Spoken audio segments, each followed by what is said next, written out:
Good morning class 12। हम लोग diary के पन्ने पाठ को पढ़ रहे हैं और पिछली कक्षा में हम लोगों ने पृष्ठ संख्या 62 तक पढ़ा था। आज की कक्षा में हम लोग पृष्ठ संख्या 62 के ही अंतिम पैराग्राफ से शुरू करेंगे। शुक्रवार 19 मार्च 1943। मेरी प्यारी किट्टी। एन क्या कह रही हैं? मेरी प्यारी किट्टी, अभी 1 घंटा भी नहीं बीता कि हमारी खुशी निराशा में बदल गई। क्यों? टर्की अभी युद्ध में शामिल नहीं हुआ है। हुआ यह था कि एक केंद्रीय मंत्री ने यह कहा था कि टर्की जल्दी ही तटस्थता छोड़ देगा। डैम चौक पर अखबार बेचने वाला चिल्ला रहा था टर्की इंग्लैंड के पक्ष में।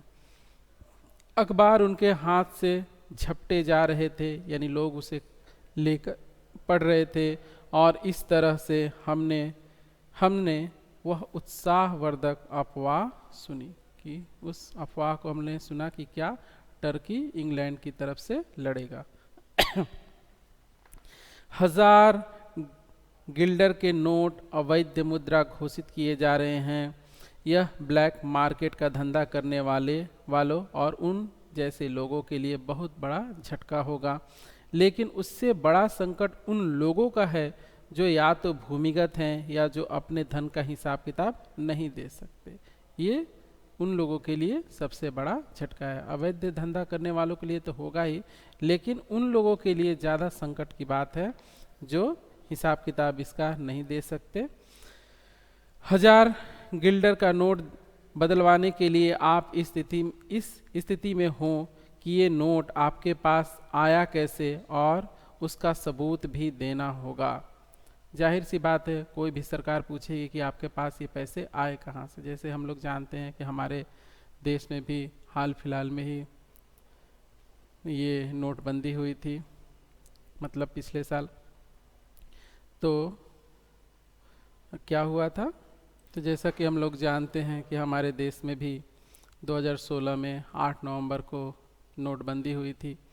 तो जब लोग पैसा जमा करने जा रहे थे तो पूछा जा रहा था कि आपके पास ये रुपए कहाँ से आए। उसका हिसाब किताब जो ज़्यादा, जिनके पास थोड़ा था वो क्या हिसाब देंगे, उनसे उतना हिसाब भी नहीं लिया जाता। लेकिन जो ज़्यादा पैसे लेकर जा रहे थे तो उनसे पूछा जा रहा था कि पैसे आपके पास आए कहाँ से। वो हर सरकार पूछती है।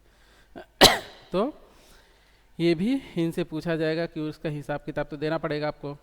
इन्हें कंपनी ने आगामी वर्षों के लिए अनुमानित कर अदायगी में निपटा दिया है, इसलिए फिलहाल तो गर्दन पानी के ऊपर है, यानी अभी ठीक है, संकट थोड़ा दूर है।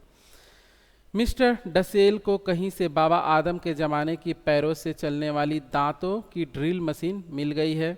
इसका मतलब संभवतः जल्दी ही मेरे दांतों का पूरा चेकअप हो पाएगा। यानी उनको कहीं से दांत चेक करने वाली मशीन मिल गई है, इसका मतलब मेरे दांत भी चेक किए जाएंगे मिस्टर डसेल के द्वारा।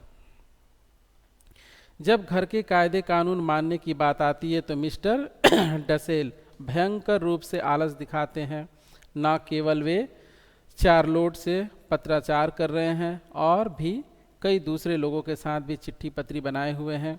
मार्गोट, जो कि उनकी डच अध्यापिका है, उनके ये पत्र ठीक करती है। पापा ने उन्हें मना किया है कि ये सब कारोबार बंद करे और मार्गोट ने उनके पत्र ठीक करने बंद कर दिए हैं, लेकिन मुझे लगता है वे अपनी चिट्ठी पत्री फिर से शुरू कर देंगे। कौन? मिस्टर डसेल। जनाब हिटलर घायल सैनिकों से बातचीत कर रहे हैं, हमने उन्हें रेडियो पर सुना। सचमुच यह सब कुछ करुणाजनक था। सवालों जवाबों का सिलसिला इस तरह से चल रहा था। मेरा नाम हेनरिक शापेल है। आप कहाँ जख्मी हुए हैं? सलानिर क्या है? सलानी ग्राद के पास। किस किस्म का घाव है यह? दोनों पांव बर्फ की वजह से गल गए हैं और बाएं बाजू की हड्डी टूट गई है। ये बातें जस की तस दे रही हूँ जो मैंने रेडियो पर कठपुतलियों के खेल की तरह सुनी। घायल सैनिक जैसे अपने जख्मों को दिखाते हुए गर्व महसूस कर रहे थे, क्योंकि वे अपने देश के लिए लड़ रहे थे। जिन्हें ज़्यादा घाव उतना ज़्यादा गर्व, नहीं जो जितना जख्मी हुआ था उसे उतना ही गर्व महसूस हो रहा था। एक सैनिक का अपने देश के लिए लड़ना गर्व की ही बात होती है।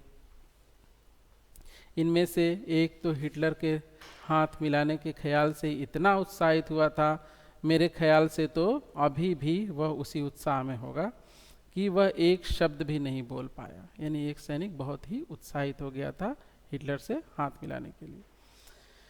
मुझसे डसेल साहब का साबुन जमीन पर गिर गया था। मेरी किस्मत खराब थी कि मेरा पैर उस पर पड़ गया। अब पूरा साबुन ही गायब है। मैंने पापा से कहा कि मिस्टर डसेल को इसकी भरपाई कर दें। उनको हर महीने युद्ध के समय से घटिया साबुन की एक ही बट्टी मिलती थी। ये एन बता रही कि किस तरीके से उनके जीवन में ये घटनाएं घट रही थी और किस तरह से उन्हें प्रभावित कर रही थी। तो आज की कक्षा में इतना ही। अगली कक्षा में जब हम लोग मिलेंगे तो बाकी का भाग पढ़ेंगे।